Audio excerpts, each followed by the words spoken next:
nuevamente. ¿Cómo les va? Como si no se hubiesen visto hasta recién, no importa. ¿Cómo andan? Vamos a esperar unos instantes a que se terminen de conectar, de sumar. Pueden ir poniéndome mensajes si hay algo que les costó, que tengan dudas, si hay algo que no entendieron. Eh, la idea es que se vayan con menos dudas, ¿sí?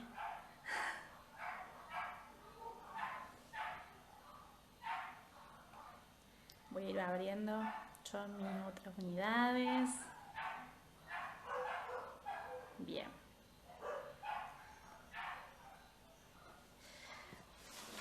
¿Cómo van hasta acá? Cuéntenme. Oh, gracias, vale. En realidad trato de transmitirles un poquito. Yo les contaba que cuando yo cursé no teníamos estadística. Yo les conté a varios alumnos. O sea, teníamos la materia de estadística, pero no teníamos teóricos. Y era como...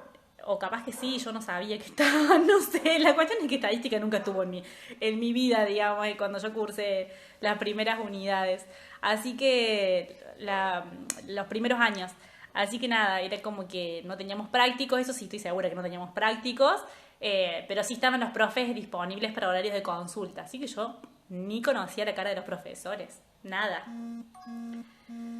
Ay, bueno, Dolo, me alegro, me alegro. Chechu también, gracias a todos por estar hoy. Eh, Son mi motorcito ustedes, así que gracias, en serio. Bueno,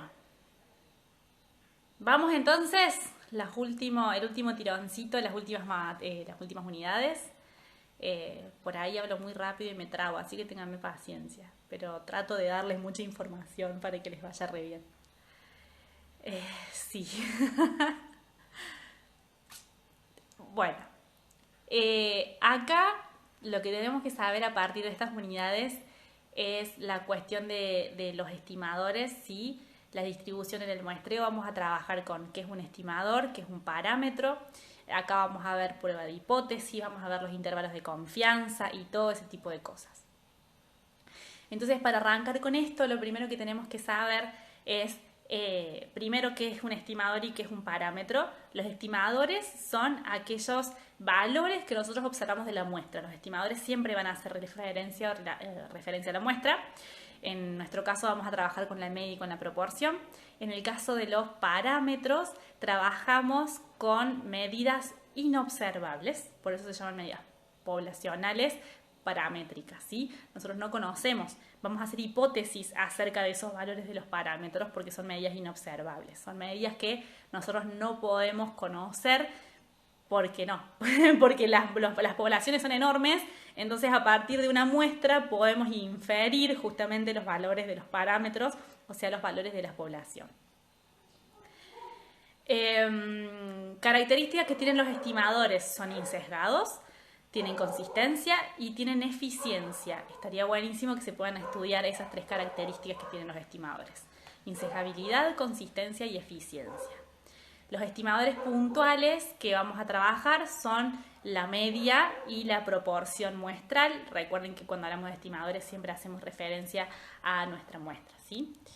¿Qué más? En cuanto a la media, vamos a trabajar con la distribución normal.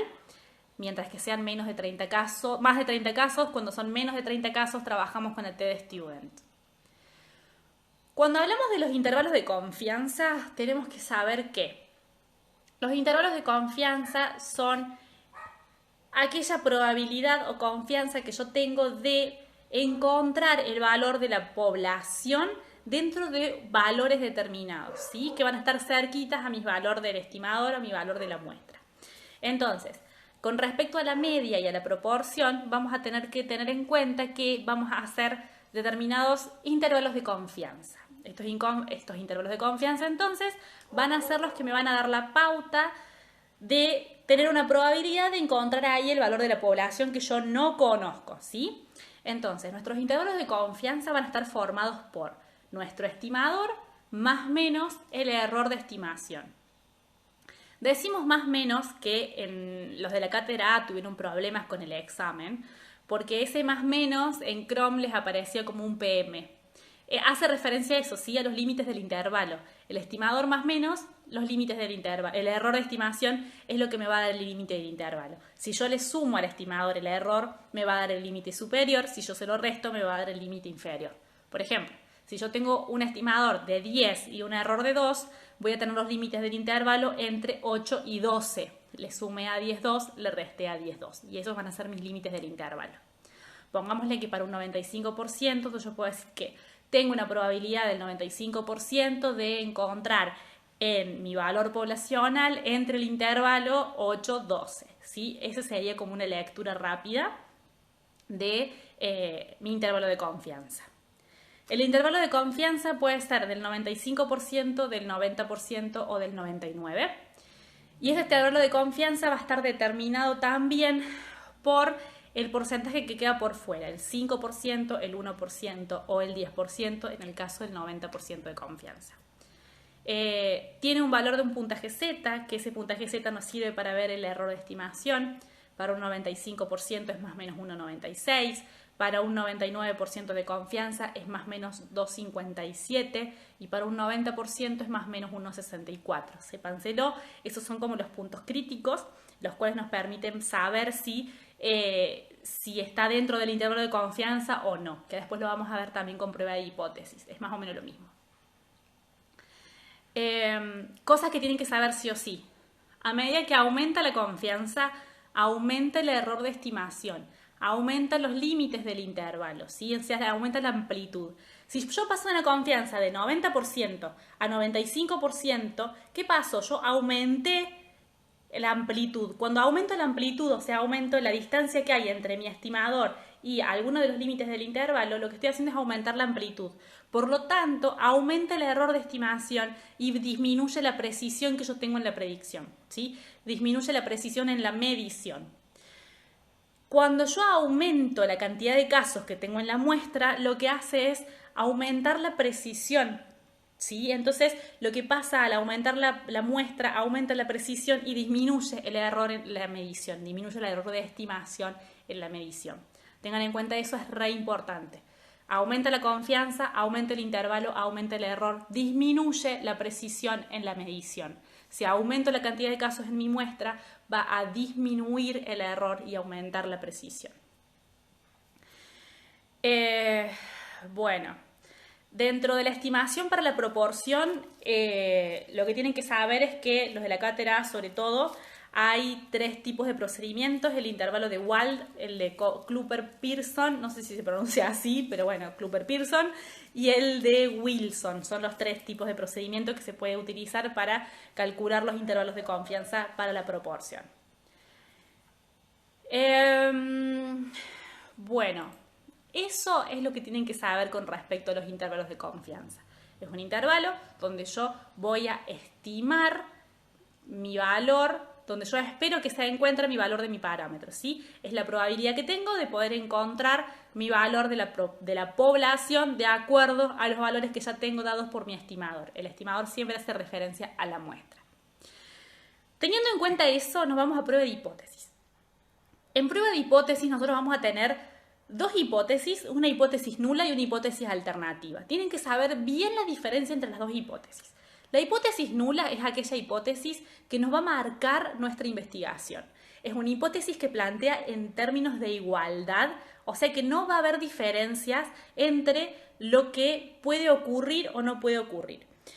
El ejemplo que siempre estamos dando, tanto los profes en la cátedra como también les doy yo, porque me parece que es un ejemplo bastante sencillo, es qué pasa, por ejemplo, con respecto a las notas en los exámenes. En el final del año pasado se dio una nota de promedio de 7. Bueno, ¿qué puede pasar este año a partir de la virtualidad, de que ustedes trabajan y estudian en sus casas? Podemos dar cuenta que, por ejemplo, nuestra hipótesis sería que ustedes tengan un promedio más alto. Pongámosle.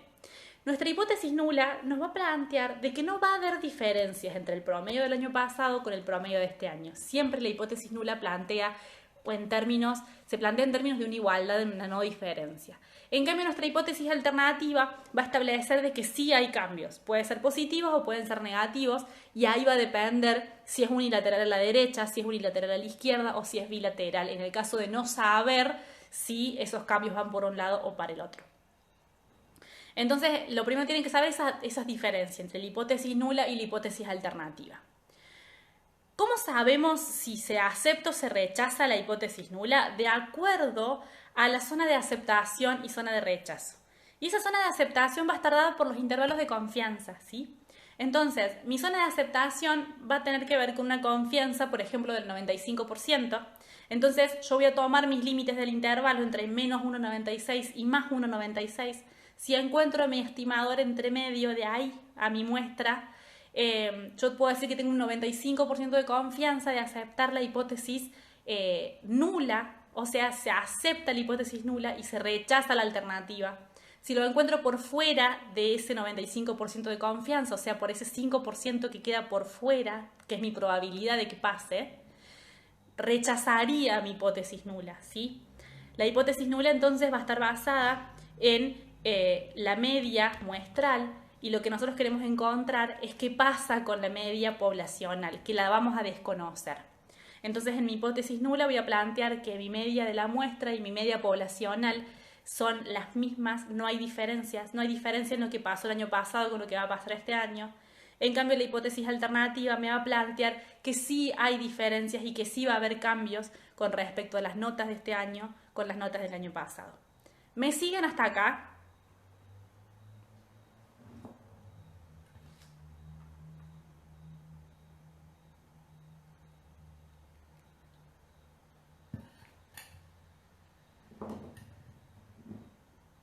A ver, me escriben porfa, así sé si se va entendiendo o no. Genial, buenísimo. Es re difícil explicar sin tener un pizarrón. Siempre se va a usar más o menos 1,96 para determinar los límites de la zona de aceptación. En el caso de que estés trabajando con un 95% de confianza, sí. Esa es justamente los límites y esos son los puntos críticos. Lo que se llaman puntos críticos es ese valor que a mí me permite decir si acepto o rechazo. Si yo me paso de ese valor, la voy a rechazar. Si está dentro de esos valores, la voy a aceptar. A la hipótesis nula, ¿sí? Cada vez que uno acepte la hipótesis nula, va a rechazar la hipótesis alternativa. Son mutuamente excluyentes las hipótesis. Si yo acepto la alternativa porque hay cambios, voy a rechazar la hipótesis nula. Teniendo en cuenta los puntajes Z dependiendo del 90, el 99 y el 95. Exactamente, Sofi. Exactamente. El intervalo de confianza, a medida que vamos variando el intervalo de confianza, va a ir variando nuestro puntaje Z. Sí. Para los de la cátedra B, es importante saber los errores, tanto de tipo 1 como el de tipo 2. Para los de la cátedra B A, se los han tomado mucho en los choice, muchas preguntas hacían en los choice, pero el profe Boloña, en uno de los teóricos, dijo que no era tan importante saber el error de tipo 1 y del tipo 2. De todas formas, para la cátedra B, préstenme atención. El error de tipo 1 y de tipo 2 se da cuando uno acepta o rechaza la hipótesis nula siendo verdadera o siendo falsa. ¿Qué quiere decir esto? Nosotros tenemos un porcentaje, una probabilidad de encontrar mi hipótesis nula dentro de la zona de aceptación, ¿sí? Cuando yo la encuentro dentro de la zona de aceptación, yo la voy a aceptar. Voy a hacer de cuenta que no hubo cambios, entonces voy a aceptar mi hipótesis nula y a rechazar la alternativa. Pero tengo un porcentaje que es el nivel de significación, que va a estar por fuera de esa zona de aceptación, que es mi zona de rechazo, y es la probabilidad de rechazar mi hipótesis nula siendo verdadera. ¿Y por qué la rechazaría? Porque me aparece en la zona de rechazo, ¿sí? Es ese 5% de probabilidad que me queda por fuera. Entonces el error de tipo 1 es rechazar la hipótesis nula siendo verdadera. Esto nos indicaría un falso positivo. ¿Por qué? Porque creemos que hubo cambios cuando en realidad no lo hubo. Y esto es lo que se llama nivel de significación. Ese nivel de significación puede estar determinado por 0,5 o puede estar determinado por 0,05 o puede estar determinado como 0,01 o 0,10, de acuerdo también al nivel de confianza en el que estemos. Generalmente utilizamos el 95% de confianza, por lo tanto es el 0,05. El error de tipo 2 va a ser aceptar la hipótesis nula cuando es falsa. O sea que a mí la hipótesis nula me dé dentro de los valores del intervalo, yo la acepto, pero en realidad es falsa, ¿sí? Uno no sabe si va a ser falsa o si va a ser verdadera. Por lo tanto, yo la acepto, pero era falsa. Eso es un falso negativo. Es creer que no ocurrió nada cuando en realidad sí hubo cambios. Entonces estoy rechazando mi hipótesis alternativa, aceptando la falsa, cuando en realidad sí hubo cambios entre mis muestras, ¿sí? Entre la muestra de la población y la muestra de la media de la población y la media de la muestra.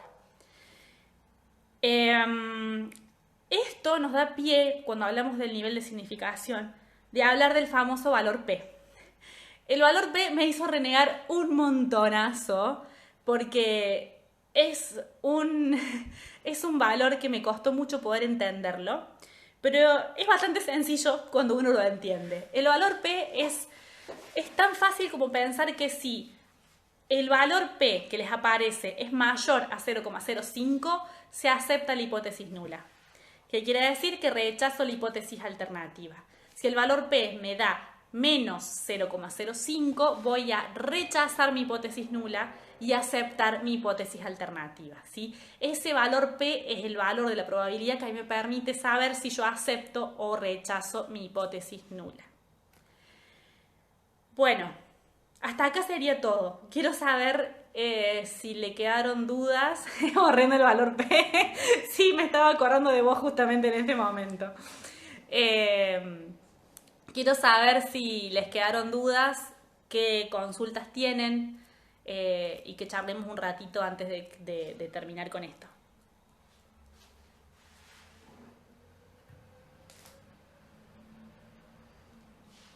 Tenemos infiltrados estudiantes de ingeniería, les cuento, Valor P otra vez. Bueno, el valor P es un valor de probabilidad que a mí me permite aceptar o rechazar mi hipótesis nula.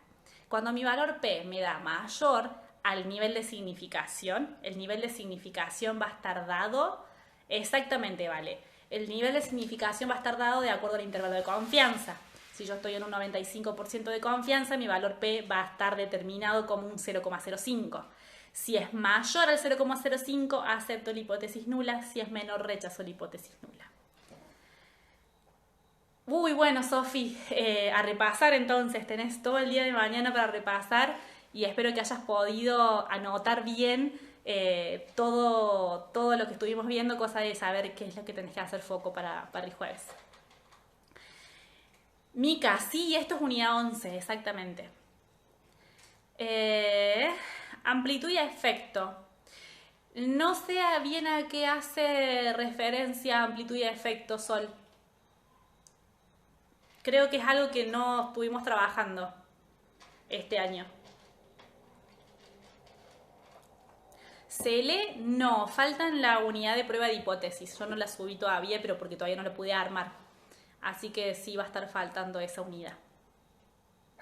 Ni bien la tenga, yo la subo al Drive.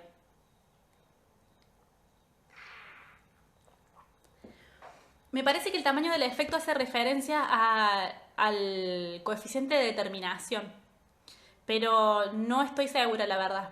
Como no lo hemos trabajado y en años anteriores no se ha tomado, la verdad que no he profundizado sobre eso. El tiempo es una variable, depende cómo lo utilices. Si pensás en las horas, vendría a ser una variable intervalar, porque vos tenés diferentes horarios, acá y en China, por ejemplo. Entonces no podés establecer que es un valor absoluto, ¿sí? Además que son 60 minutos y como que cada 60 minutos es una hora y se va repitiendo a lo largo de los días. Entonces no es un valor absoluto, ¿sí? Exactamente, Sofi. El coeficiente de determinación nos indica la variabilidad que tiene una variable con respecto a la otra. ¿Cuánto varía una con respecto a la variación de la otra? Exactamente. Sí, sí.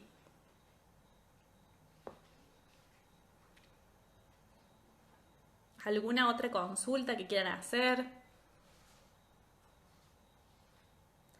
Espero que les haya quedado un poco más claro.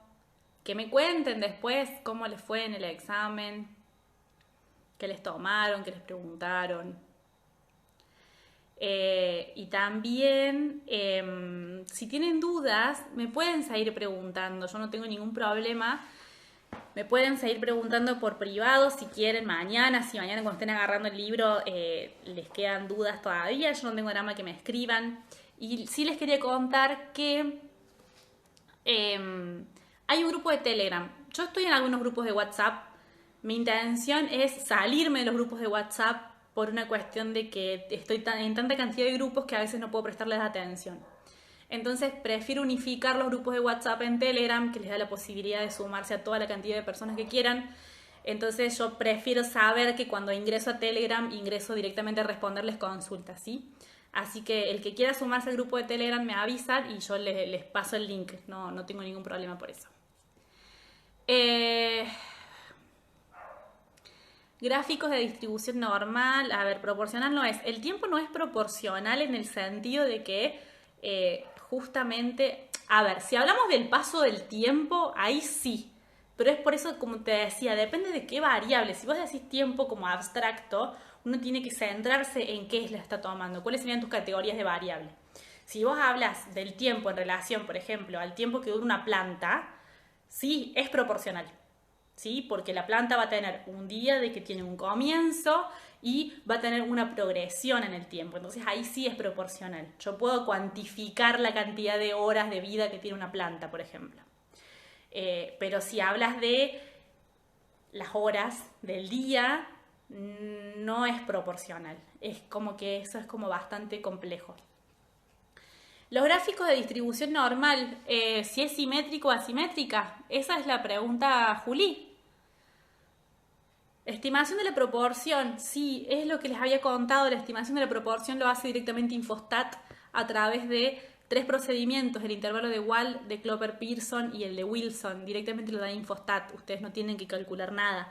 Los profes mismos no les explican mucho sobre estimación de la proporción, porque justamente es un valor que no se puede calcular tan gráficamente como la media. Entonces, directamente les da el valor de la proporción en Infostat. Obviamente, hay ejercicios matemáticos, fórmulas que les dicen cómo calcular la proporción, pero ni se pongan en eso porque no se los toman a ustedes. Bueno, bienvenidos a todos los que se están sumando justo cuando estamos terminando, pero me gustaría que si tienen dudas que sigan poniendo preguntas. ¿Tiempo de usar redes es proporcional? Sí, el tiempo de uso de las redes es proporcional, exactamente. Sí, yo puedo estar 3 horas usando las redes sociales, puedo estar, no sé, 20 minutos, pero no puedo estar menos 5 minutos en las redes sociales. Entonces ahí sí, Mica, sería sería proporcional. Corran de la fórmula, es una trampa, sí, mal, sobre todo porque ustedes no lo necesitan a las fórmulas. Bueno, los que estudian ingeniería sí, obviamente, las tienen que saber, pero para los de psico no necesitamos saber fórmulas. No, Golo, no te van a tomar fórmulas, ni B de Kramer, ni C de Pearson, ni nada de eso. Te pueden dar cuál es el valor P y de decir si aceptas o rechazas la hipótesis nula. Esa puede ser la forma de preguntarte. Te dieron un valor P de 0,20 y vos ahí tenés que determinar si la aceptas o rechazas la hipótesis nula.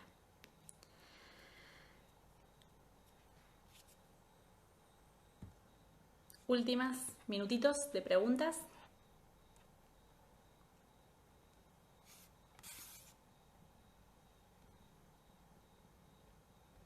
Bueno, me parece que ya no quedan dudas. Así que bueno, les agradezco a todos. Sí, Cata, primero tienen que darte la confianza, exactamente, para poder determinar cuál es el valor crítico y para poder saber ahí cuál sería el valor que vas a tomar, si el 0,05, 0,01 o 0,10. Si no les dicen nada, asumen que es con el 95%. Pero ustedes pueden retrucarle y le preguntarle, ¿para qué hay un nivel de confianza? Y ahí les muestran que ustedes saben y que aprendieron un montón. Transmitimos el partido por acá, ¿qué dice? ¿Qué dice, señor? Pero entonces, si es más de 0,5 acepto, si es menos 0,05 rechazo. Exactamente. Sí, sí. Hola Vir, ¿cómo estás? Aparecen amigas, ¿vieron? Entre medio. Hay infiltrados entre medio de ustedes. Lo bueno es que estamos volviendo eh, nacionales, hay gente de todos lados. Bueno, nada, ya está, son las y media. Hace una hora y media que estamos. Espero que les hayan servido la clase, espero que les haya servido, que hayan podido sacarse sus dudas. Saben que pueden seguir conectando conmigo, me hablan por privado cualquier cosa. Símica 0,20 se aceptaría, claro que sí, está por encima de 0,05. Sí, sí, se acepta la hipótesis en ese caso. Escríbanme muchísimos, muchísimos, muchísimos éxitos en los finales. Espero que les vaya muy bien. Por favor, sí, no me tengan con esta ansiedad hasta que rindan. Yo estoy rindiendo con ustedes, les juro. O sea, yo siento que rindo con ustedes. Así que por favor, cuéntenme y vayan contándome cómo les fue. Cele, podés encontrarlos en el canal de YouTube de los chicos de Sur. Ahí hay algunos repasos más, sí. Queda grabado, Gina, sí, va a quedar acá en el IGTV y también lo descargué, así que lo voy a subir también al canal de YouTube. Muchísimas gracias a ustedes por estar. Yo les dije que ustedes son mi motorcito. A mí me encanta charlar con ustedes y que estén y que me hagan preguntas y todo. Hay cosas que por supuesto no las sé, no sé toda la estadística, no soy una estadista, ¿sí? Pero mi intención es poder transmitirles lo que aprendí. Y que les vaya bien en el examen y seguir aprendiendo. Entonces a mí me resirve cuando ustedes me dicen, che Pau, fíjate esto otro, el profe dijo que tal cosa, porque ahí yo voy fijándome, busco libros, si hay algo que no lo entiendo, trato de buscar en otros libros de estadística, molesto a los infiltrados de acá que son estudiantes de ingeniería y les digo, che, ¿de dónde salió esto? Porque no lo sé. Y así, la idea es poder ir todo el tiempo sumando más contenido y conocimiento para que sea un poco más fácil la materia. ¿Sí? Yo sé que entrar a psicología y encontrarse con matemática no es lo que uno espera, así que trato de que sea lo más accesible posible, no fácil, pero al menos accesible. Así que bueno, muchísimas gracias a todos por estar. Éxitos, éxitos, éxitos. Espero que me cuenten cómo les fue. Y nada, seguimos en contacto. Les mando un beso grande. Chau, chau.